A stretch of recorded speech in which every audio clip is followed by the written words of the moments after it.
Yeah. Really? Okay, 5, 4, 3, 2, wake up. So you realize that was only ever an envelope, right? But that's the way hypnosis works, of course.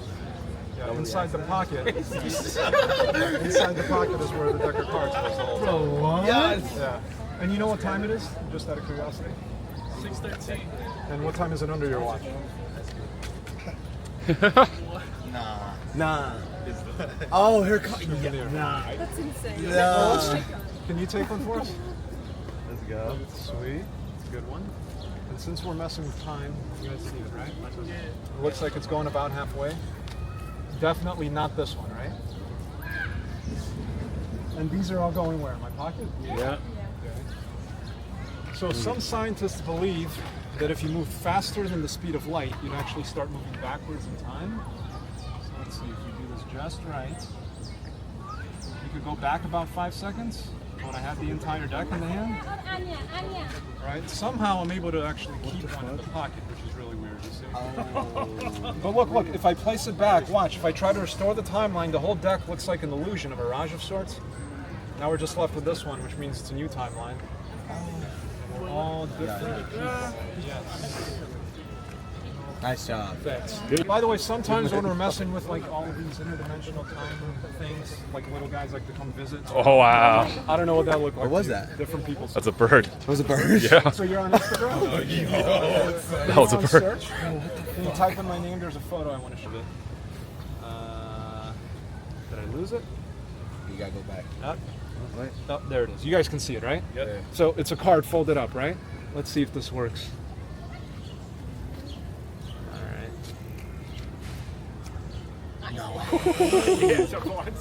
No way! Hey, yo! How do you go back here? Go back. You see it's gone Still from the going. outside, doesn't slide or anything, and it's your phone. Wow. Thanks, guys. Oh, yeah, check me out online. I do videos, do parties in the van. Actually, we're doing like just going around asking people like, you know, what they do for, you know, the things that they love doing. And I guess And this is quite interesting. Yeah, this is definitely yeah. one. Is this your day job or is this Yeah, it's my full-time job, not street performing, but doing magic. doing magic? Okay. Private Wow. events mostly. Wow. And then I street perform as well. How long have you been doing that for? I've been a magician, I would say more or less for 24 years. Started when I was 10 years old. Had somewhat of a bit of a hiatus in high school, even though I still usually had a deck of cards on me. And then when I moved here in 2014 and just a full force go to magic. So been a professional since 2014. 2014. Full-time professional, yeah. And then so this is you just like fell in love with it and then you've been doing that since 2014. Yeah, well, I'm legally blind, like I mentioned earlier, so I was really trying to find independence in my early 20s, and it was kind of difficult finding work, partly because of the eyesight, partly, I think that was the main thing. And it just wasn't like, you know, it's not like I was passionate about doing any of this stuff, but I was really passionate about moving out of my mom's house. And then Okay. yeah, and then finally, Okay. finally I got a job as a doorman through a really good friend. And during that time, as a doorman, I was able to make trips into the city because it was pretty close. And that's when I started doing magic here. And suddenly it's like, wow, you could actually be a magician here.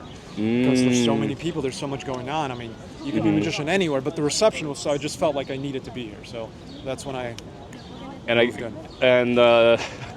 said like the passion for you before is like moving out of your mom's house. Right. And then now would you say like, you know, doing magic is your passion, or is it?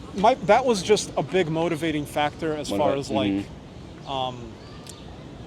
like, taking the big risk to move here and do it full time. I mean, I literally just started performing on the streets and stuff. I thought I had like a safety. I was maybe going to get unemployment, and I didn't. And I was just literally on the streets. But everything lined up. You know, the perfect housing, the perfect people. I was literally in this like vortex of like energy that was like calling me to the next thing and the next thing, and suddenly the perfect things fell into place. But the fact that if I don't do this, I may have to move back to where I was like, okay, I'm gonna do this. I have nothing to lose, you know. And if anything, I'll go back there and whatever. But as far as passions, like I infuse everything I do with like these ideas that I find kind of awe-inspiring. Some of that you saw is like time travel and stuff. And as far as like the films I make go, where I incorporate magic into them, it incorporates a lot of these kind of awe-inspiring nature of reality ideas, but also ideas about like inner transformation and stuff that have really been helpful for me in my life. So I really communicate those things in my experience. So would you say just like since you came here and then you had to, it kind of forces you to like to perform, because otherwise you said, you know, nothing's gonna. Yeah, I mean, but I loved it. Of You course, loved like it. when it happened, when I came here, I mean, it was like it was not only the me not wanting to go back, but it was also the like I belong here. I feel You feel like so alive and so alive. every it's all my dream. You know, it was like, if anything, I'll always become a magician. If I don't do this, I'll always become a magician. That was always in the back of my head. I'm like, oh, whatever. If I don't do this, I'll become a magician. And I became a magician because it was like waiting for me here. It was just, it was what I was meant to do. That's what it felt like in that moment. So it was very, very much encompassed. It wasn't just, oh, I got to get out. It was like, this you is it, really man. liked being here and doing this, right? Yes, I loved it. It was, and amazing stuff happened. The places that I wound up within those first 3 months and in the years to come, just like was blowing my mind. It was all confirmation, like you're on the right track. On the right track. Yeah, exactly. So kind of like just universe kind of guiding you, just like in the invisible ways. Just like, hey, as long as like you're loving it, then it's gonna guide you through. As long as I'm loving it, as long as I'm able to kind of tune into that sense of like this feels right and move towards that direction, more and more synchronistic stuff started happening. Synchronistic, Sure, I'm sure yeah. you've experienced that. Were there any moments of doubts, like where like on Tons the of moments of doubts. Yeah, I mean, after first maybe 3 years or something, I kind of got, I kind of stopped working on myself in many ways, and I kind of adopted this almost nihilistic view, this kind of nihilistic spirituality in a way, where everything's just happening. There's no free will and stuff, and it was part of my journey. Okay, like there was benefit in those ideas that I engaged in those benefit in the ideas of everything's one and there's no free will, and on some level dabbling in that stuff helped me see certain things, but at the end of the day, it actually was a stumbling block at a certain point, and it was something I had to let go because I was just basically becoming almost an alcoholic. I mean, it was just not like, it was like, whoa, no free will, man, and so I had to let that go. I had to go elsewhere. I found a book called Conversations with God, which is a classic. You know about it, right? And which I've known about forever. And then I like finally listened to it, and it just expanded so much for me, and just continued me on and got me out of that funk. And there's been so many different sources of wisdom in my life, books and teachers and stuff. So would you say like following your bliss, following your, I guess, love, passion, that's an important thing like for people? That's the most important thing for the people. most important thing. It's like tuning into, as in the book they would say, like creating yourself in the next grandest version of the greatest vision ever you held about who you are.